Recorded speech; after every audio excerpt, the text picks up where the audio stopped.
আসসালামু আলাইকুম এভরিওয়ান, কেমন আছেন সবাই? আশা করি সবাই ভালো আছেন। আলহামদুলিল্লাহ, আমিও ভালো আছি। আমি আমার পেজে আর একটি ভিডিও নিয়ে আসলাম। আজকের ভিডিওটি হলো আমরা আলু দিয়ে কী নাস্তা তৈরি করছি সেটি আপনাদের মাঝে শেয়ার করব। তো দেখেন, আমি কিন্তু প্রথমে আলু সিদ্ধটা বসিয়ে দিচ্ছি। আলু সিদ্ধ হয়ে গেছে, আমি আলুটারে নিজেই করে নিচ্ছি, পরিষ্কার করে নিচ্ছি, সেটা আর আপনাদের মাঝে শেয়ার করলাম না। এখন আমি একটা ফ্রাই প্যান বসিয়ে নিচ্ছি। ফ্রাই প্যানের মধ্যে কিছু তেল, পেঁয়াজ, এই যে রসুন, জিরা সব কিছু দিয়ে দিচ্ছি। মূলত আমি আজকে এটা দিয়ে আলুর চপ বানাবো। তো দেখেন, এখানে একটি টমেটো, কিছু কাঁচামরিচ দিয়ে দিচ্ছি সাথে।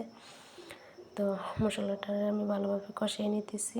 তো দেখেন, মশলাটা কিন্তু প্রায় কষিয়ে এসছে। এখন আমি কিছু ধনিয়া গুঁড়িয়ে দিয়ে দিচ্ছি সাথে।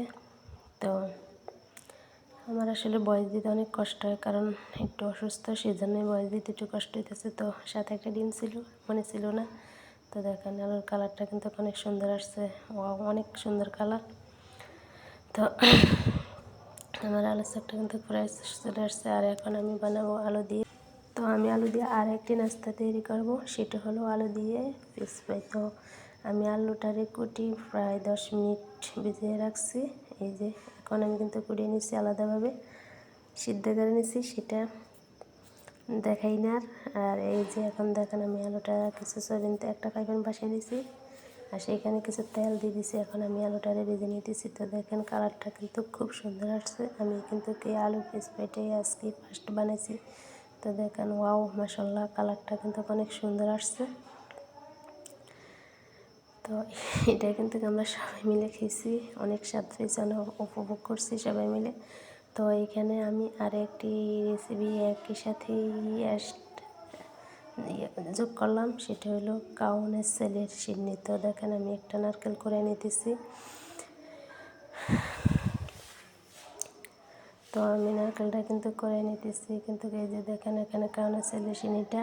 তো এখানে আমি সাথে কিছু চাউল দিয়ে দিব, যে সেজন্য যাতে কাউনের সেলের সিন্নিটা চাউল যাতে একভাবে আসে। তো আমি কিন্তু আর কখনো রান্না করি না, আমার জীবনে ফার্স্ট। হয়তো আমার কিছুর মধ্যে যদি ভুল হয়, সবাই ক্ষমার দৃষ্টিতে দেখবেন। আর দয়া করে সবাই আমার চ্যানেলটা সাবস্ক্রাইব করে দিবেন, আমার পাশে থাকবেন। আমি অনেক দিন ভিডিও ছাড়তে পারি না, সেই জন্য দুঃখিত।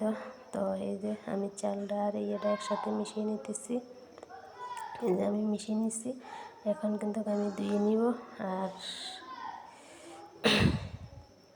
এই যে আমি ভালোভাবে ধুয়ে নিতেছি, যেতে জানি না কেমন হয় রান্না, একটু ভয় ভয় লাগতেছে, কখনো রান্না করি না। আর এই যে এটা কাউনের সেল বলে, সেটাও কখনো আমি দেখি না, এই ফার্স্ট আমার শাশুড়ি নিয়ে আসছে। তো এখানে কিছু দুধ দিছি, কারণ দুধটা আমি আগেই ফ্রিজের থেকে রাখতে মনে ছিল না।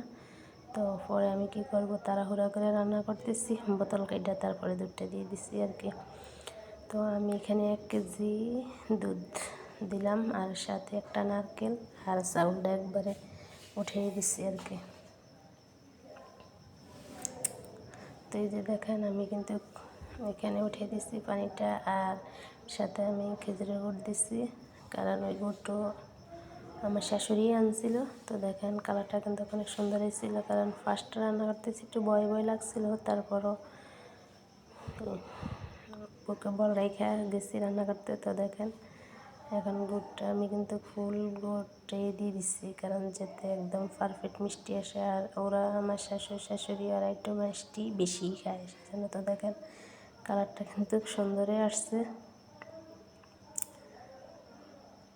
তো এই চিনিটা কিন্তু বেশি নাড়াচাড়া দিতে হয়, না হলে নিচে লেগে যাবে, সেজন্য। তো দেখেন, ফুল ভিডিও চিনিটা কিন্তু হয়ে আসছে, কারণ আমি একদম ঘন চিনি খাইতে আমার কাছে ভালো লাগে না, একটু পাতলা পাতলাই। তো আর কি বলবো, নিবেদন।